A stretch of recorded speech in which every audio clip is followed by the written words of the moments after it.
हमारा टॉपिक है क्लासेस और हम इसमें डिस्कस करेंगे कि किस तरह से क्लासेस में कंस्ट्रक्टर्स बनाए जा सकते हैं, फील्ड वेरिएबल्स बनाए जा सकते हैं, फंक्शंस या मेथड्स बनाए जा सकते हैं, लोकल वेरिएबल्स और फील्ड वेरिएबल्स का क्या रोल है, मेथड क्लासिफिकेशन कितनी तरह की है। ये हमारा एक जनरल ओवरव्यू है आज के टॉपिक से रिलेटेड। फर्स्ट ऑफ ऑल हम बात करेंगे कंस्ट्रक्टर्स की। कंस्ट्रक्टर्स क्या होते हैं, इसका बेसिक इंट्रोडक्शन होना चाहिए। कंस्ट्रक्टर्स क्या है? कंस्ट्रक्टर जैसा नाम से जाहिर है, ये बेसिकली ऑब्जेक्ट कंस्ट्रक्शन के अंदर काम आते हैं। ये क्लास के हर क्लास का पार्ट होते हैं, हर क्लास में डिफाइन होते हैं। खूबी इनकी ये है कि इनका नाम और क्लास का नाम मैच करना चाहिए और जनरली हम इन्हें नॉन रिटर्निंग फंक्शंस भी कहते हैं, यानी ये फंक्शंस के तौर पे बिहेव करते हैं, बट फंक्शन से जो बेसिक डिफरेंस है इनका वो ये कि इनकी रिटर्न टाइप कोई नहीं होती, जबकि फंक्शंस की ऑब्वियसली रिटर्न टाइप होती है। दूसरा फ़र्क ये है कि फंक्शंस का नाम हम अपनी मर्जी से कोई भी चूज़ कर सकते हैं, लेकिन कंस्ट्रक्टर के केस में हमें वही नाम रखना पड़ता है जो क्लास का नाम है। और तीसरी बात ये कि फंक्शंस को हम एक्सप्लिसिटली कॉल कर सकते हैं, मतलब ये कि जब भी हम चाहें किसी फंक्शन को कॉल कर सकते हैं, लेकिन कंस्ट्रक्टर के केस में ऐसा नहीं है। इनकी कॉल हमेशा इम्प्लिसिट होती है। मीन्स ये कि ये कंस्ट्रक्टर की कॉल जो है एसोसिएटेड होती है ऑब्जेक्ट क्रिएशन से। जब भी कोई ऑब्जेक्ट क्रिएट होता है मेमोरी में, उसके लिए रेलेवेंट कंस्ट्रक्टर कॉल होता है। अब ये जो रेलेवेंट कंस्ट्रक्टर है, इसका क्या मतलब है? इसका मतलब ये है कि क्लास में मल्टीपल कंस्ट्रक्टर्स हो सकते हैं, depend on the parameter types and different strategies.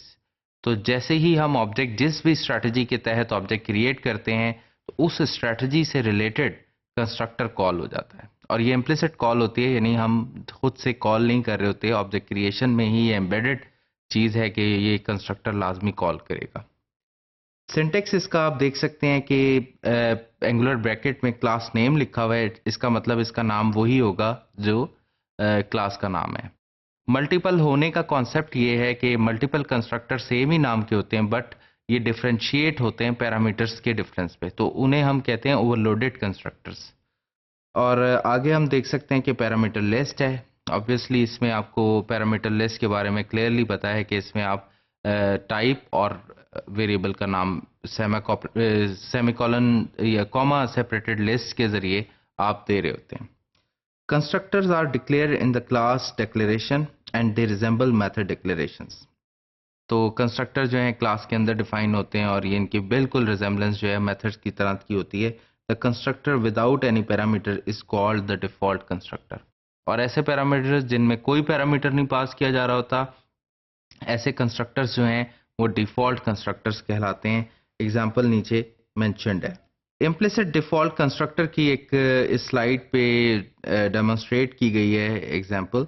यहाँ पर आप देख सकते हैं कि लाइट टाइप का एक ऑब्जेक्ट क्रिएट किया गया है, den light is equal to new light. और डेन लाइट जो है ये एक ऑब्जेक्ट है बेसिकली, लेकिन आप यहाँ पर इस सिचुएशन में आप देख रहे हैं कि ये एक्चुअली कंस्ट्रक्टर की कॉल है। हमने ऑब्जेक्ट क्रिएट किया, हमने इनफैक्ट कंस्ट्रक्टर कॉल नहीं किया, लेकिन इस स्टेटमेंट के अंदर खुद से कंस्ट्रक्टर कॉल हो रहा है। और इसका इम्पैक्ट क्या होगा कि मेमोरी में नई, यानी हीप में एक ऑब्जेक्ट क्रिएट होगा, ये आप देख सकते हैं, ये ऑब्जेक्ट क्रिएट होगा और ये इसका रेफरेंस है जो स्टैक में पड़ा हुआ है। इसको अगर ग्राफिकली देखें तो ये मैंने एनसर्कल किया इसे रेफरेंस को। तो जो हीप का ऑब्जेक्ट है, इसका starting address actually den light के रेफरेंस में असाइन हो जाएगा और इस तरह से ये रेफरेंस और ऑब्जेक्ट आपस में कोलैबोरेट करके एक ऑब्जेक्ट को एग्जीक्यूट या एक ऑब्जेक्ट को प्रोसेस करने के काम आते हैं। स्टेप्स क्या हैं इस डिक्लेरेशन में? an object of the class light is created in memory। First of all ये स्टेप होता है। उसके बाद all fields variables are initialized to their default values। जितने भी वेरिएबल्स थे इस ऑब्जेक्ट में, like number of what's, indicator and location, वो सारे के सारे जीरो से या अपनी जो भी रिलेटेड वैल्यूज थी, लाइक इंटीजर के लिए जीरो, इंडिकेटर जो बूलियन वेरिएबल था उसके लिए फॉल्स और लोकेशन एक स्ट्रिंग था उसके लिए नल। और since the class light does not have any constructor, the implicit default constructor is execute। अगर इस क्लास में कोई कंस्ट्रक्टर नहीं है तो लैंग्वेज खुद से डिफॉल्ट कंस्ट्रक्टर बना देती है, जिसके जरिए वो एग्जीक्यूशन स्टार्ट कर देता है। यहाँ पर अब जो सिचुएशन है कि हम इस स्लाइड के बाद इस कोड को डेमोन्स्ट्रेट भी करेंगे, जिससे आपको अंदाज़ा हो जाएगा कि ये किस तरह से ये क्लास डिक्लेयर हुई हुई है। ये कुछ डिफ़ॉल्ट वैल्यूज़ हैं फॉर फील्ड वेरिएबल्स, जैसे बूलियन जो है वो हमेशा जब भी क्लास में डिक्लेयर होगा और अगर इम्प्लिसिट कंस्ट्रक्टर या डिफ़ॉल्ट कंस्ट्रक्टर के ज़रिए वो इनिशलाइज होगा तो उसकी डिफ़ॉल्ट वैल्यू फॉल्स होगी। कैरेक्टर हमेशा एक इस डिफ़ॉल्ट वैल्यू से इनिशलाइज होगा, इंटीजर हमेशा 0 से, फ्लोटिंग पॉइंट वैल्यूज़ हमेशा 0.0 से और रेफरेंस हमेशा नल से। तो अभी हम देखते हैं कि किस तरह से ये क्लास लाइट जो है ये डिक्लेयर हुई है और उसमें किस तरह से हमने फॉर्मेट किया है इस क्लास को और डिफरेंट सेक्शंस किस तरह से एक्सप्लेन कर रहे हैं अपने आप को। तो वो अब हम इसे डेमोन्स्ट्रेट करते हैं। ये क्लास लाइट है और आप देख सकते हैं कि इसमें 3 फील्ड वेरिएबल्स डिक्लेयर हुए हैं, number of what's of type integer, indicator of type Boolean and location of type string. Number of what's ज़ाहिर है इंटीजर है, बूलियन ये इंडिकेटर बूलियन और लोकेशन जो है स्ट्रिंग वेरिएबल है। ये हमने एक डिफ़ॉल्ट कंस्ट्रक्टर बनाया। आप देख सकते हैं कि इस फंक्शन का यानी इस कंस्ट्रक्टर का नाम और क्लास का नाम मैच कर रहा है और पैरामीटर्स में हमने कुछ पास नहीं किया। तो पैरामीटर्स में कुछ पास ना करने की वजह से ये डिफ़ॉल्ट कंस्ट्रक्टर कहलाएगा। इसके बाद इसमें switch on, switch off, is on और सेट लोकेशन के कुछ मेथड्स दिए गए हैं। आगे हम मेथड्स की क्लासिफिकेशन पढ़ेंगे जिसमें हम डिस्क्राइब करेंगे कि इन मेथड्स को हम क्या कह सकते हैं या जावा इन्हें किस तरह से क्लासिफाई करती है।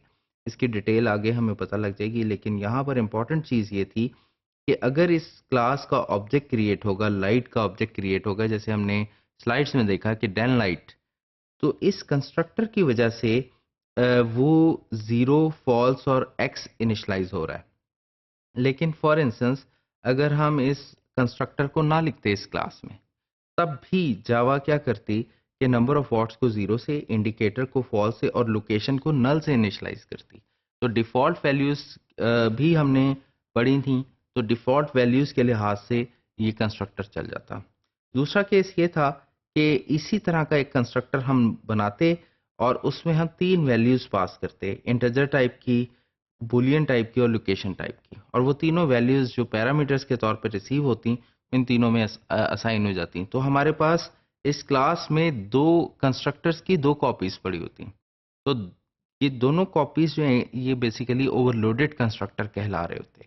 यानी एक डिफ़ॉल्ट कंस्ट्रक्टर और दूसरा ओवरलोडेड कंस्ट्रक्टर, जिनके नाम तो सेम थे लेकिन पैरामीटर्स टाइप्स के लिहाज से ये 2 अलग कंस्ट्रक्टर्स थे।